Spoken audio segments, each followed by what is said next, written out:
Good morning. বাজার চলে এসেছে, কিন্তু এদিকে একটা সমস্যা হয়ে গেছে, আমাদের ওভেনটা আগুন হচ্ছে না।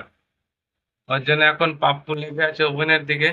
ওভেনের কাজটা দেখি, এটা ঠিকঠাক করতে তো হবেই। আর এদিকে বাজার কি কি এসছে আপনাদের দেখাচ্ছি। বাজার আমাদের কলমি শাক, বৌদির ডিমান্ড, কচুরলতি, ছোট্ট লাউ, পটল, লঙ্কা, মোটামুটি ঠিকই আছে। আজকে মাছটা আনেনি, আলু পেঁয়াজ নিয়ে এসছে, আজকে মাছ আনেনি। দেখা যাক বৌদি এখন কি আইটেম রান্না করে। এদিকে পাপ্পু লেগে আছে ওভেনের দিকে, ওভেনটাকে পরিষ্কার করছে ও। ওভেনটাতে আগুন কম হচ্ছে দুটোতেই।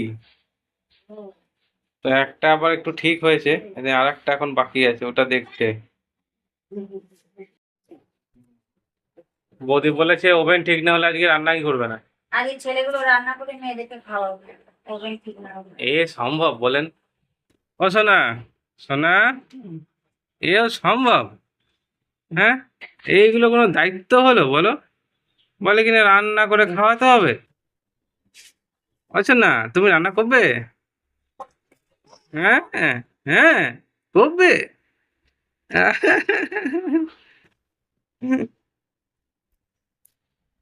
নাতি ঠাম্মির খেলা চলছে এখন।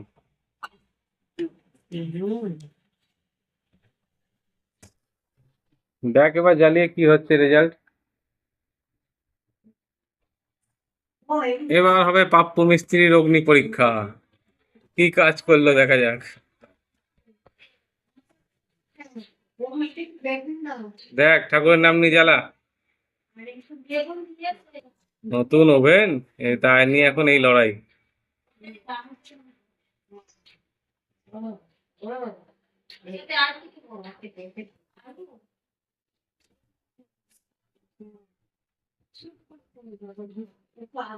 সাবাস, একটা সাকসেস।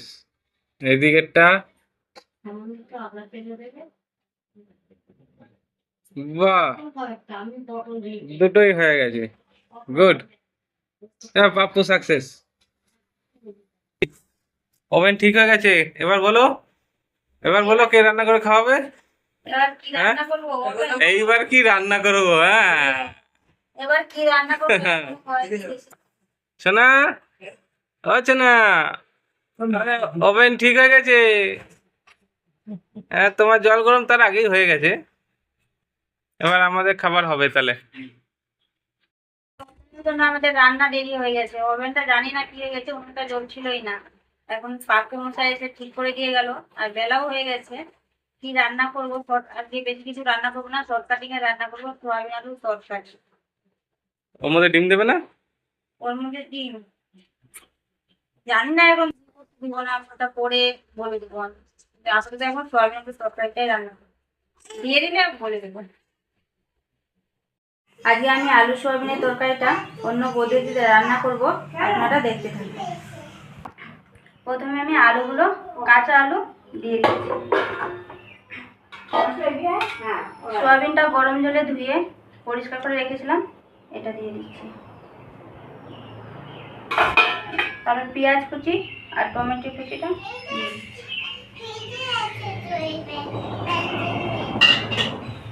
তারপরে দেবো মশলা। মশলাতে আছে ধনে, জিরে, রসুন, আদা, কাঁচা লঙ্কা।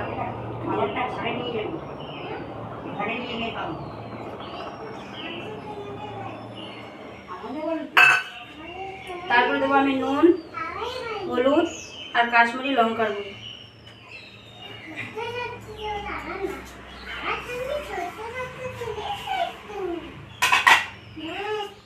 তারপরে দেবো আমি সর্ষের তেল।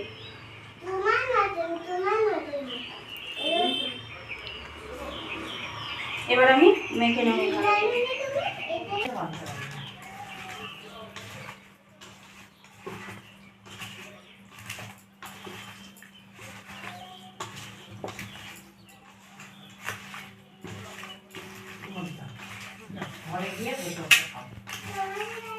সুন্দর করে মেখে নিয়ে এটা 5-7 মিনিটের জন্য ঢাকা দিয়ে রেখে দেবো।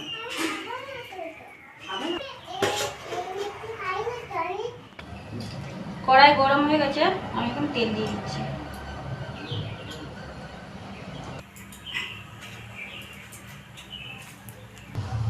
কড়াইয়ে আমি অল্পটুকু তেল দিয়েছি, কেন যে প্রথমে আমি ওই তেলটা দিয়ে কিছুটা তেল দিয়ে আমি মেখেছিলাম, তাই আমি কড়াইয়ে অল্প তেল দিলাম। এবার আমি ফোড়নে দেবো তেজপাতা, গোটা শুকনো লঙ্কা আর গোটা গরম মশলা। ওমা কাঁদছে কেন?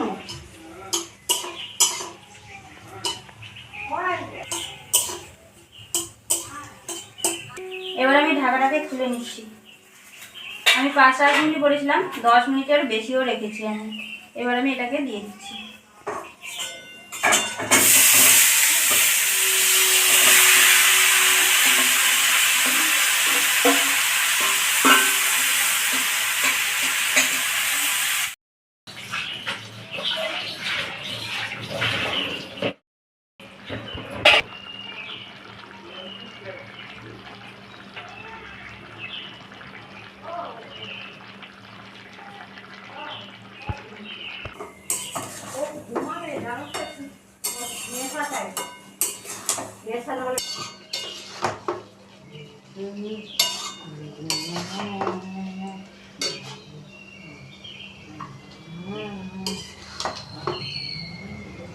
এবার আমি ভালো করে কষবো এটাকে।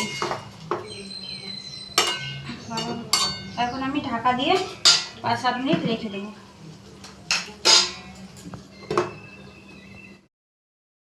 এবার আমি ঢাকাটাকে খুলে নেব।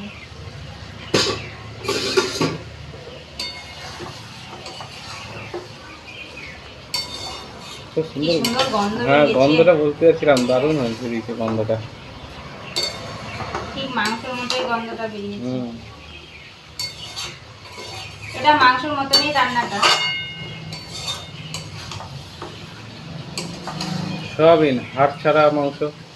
হুম।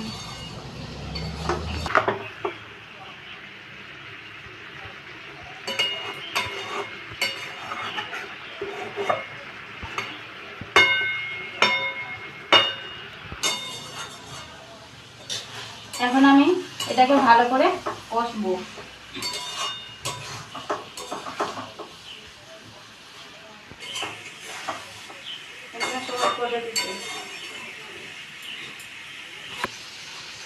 এই রান্নাটা অনেক সহজেই করে নিতে পারবে। এই রান্নাতে আলু ভাজতে হয় না, সোয়াবিনও ভাজতে হয় না, সব একসঙ্গেই মেখে দিয়ে বসিয়ে দাও, তাহলে হয়ে যায় রান্নাটা। অনেক সহজেই এই রান্নাটা হয়ে যায়। কিন্তু কষতে হবে ভালো করে, কেন কাঁচা পেঁয়াজ ভেজে দেয়নি তো, কাঁচা পেঁয়াজ দিয়েছি।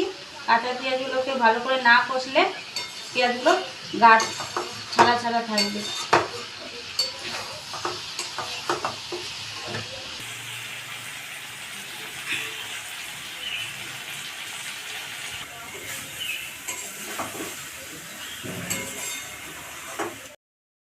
এবার আমি অল্পটুকু জল দিয়ে ঢাকা দিয়ে রেখে দেবো, আলুগুলো সিদ্ধ হবে।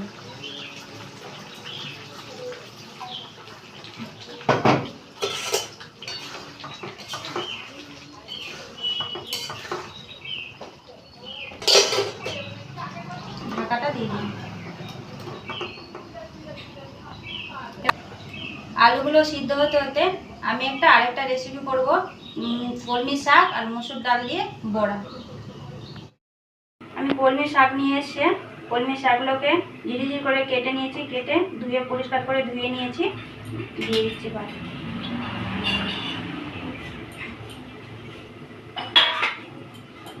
এবার মসুর ডাল পেস্ট করে রেখেছিলাম, এবার এটা দিয়ে দিচ্ছি। এতটা দেবো না, পেঁয়াজ কুচি আর লঙ্কা কুচি, ধনে পাতা কুচি দিয়ে দিচ্ছি, পরিমাণ মতো নুন আর লঙ্কা গুঁড়ো আর জিরে গুঁড়ো।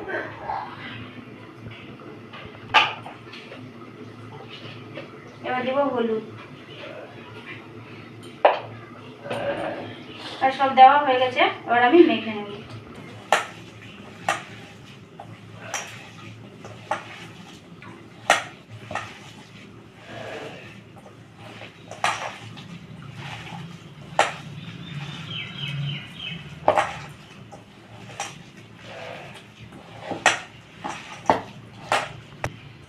বড়াটা খেতে কিন্তু খুব সুন্দর হবে।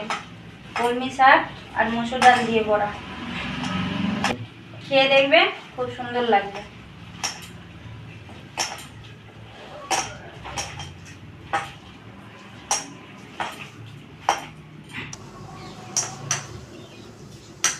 মাখা হয়ে গেছে, এখন আমি এটাকে ঢেকে রেখে দেবো। সোয়াবিনটা হয়ে গেলে আমি বড়াটাকে ভেজে নেব।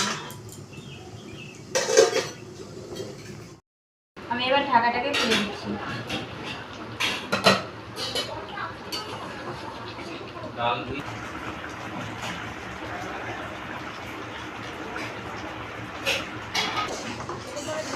আলুগুলো সিদ্ধ হয়ে গেছে, আমার তো রান্নাটাও কমপ্লিট হয়ে গেছে। এবার আমি নামিয়ে রাখবো।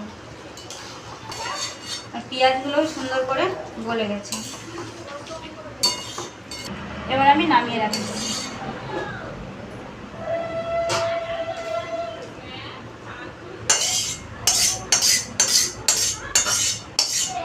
এভাবে রান্না করে খাবেন, খুব ভালো লাগবে খেতে।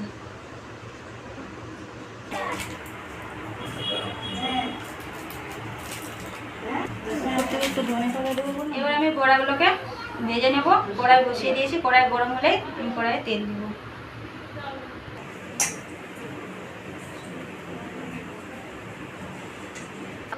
কড়াই গরম হয়ে গেছে, আমি তেল দিয়ে দিচ্ছি।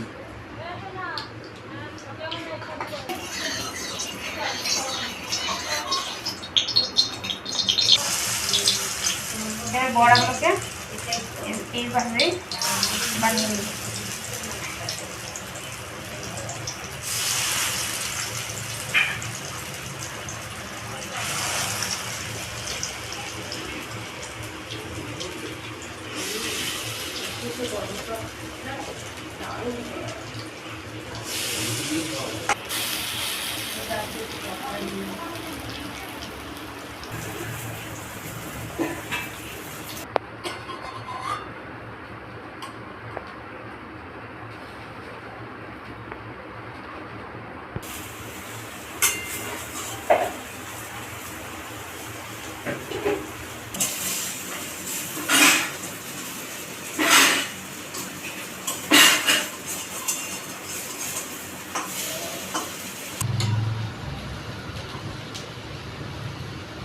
বড়া ভাজাটা হয়ে গেছে, আমি এখন তুলে নিচ্ছি। আর বাকিটা এভাবে ভেজে নেব আমি।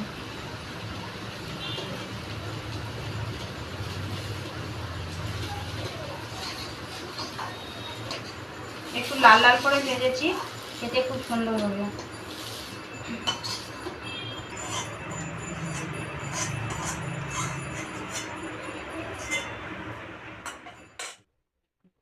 সোয়াবিনের তরকারিটা খুব সুন্দর হয়েছে খেতে, মাখা মাখা করে।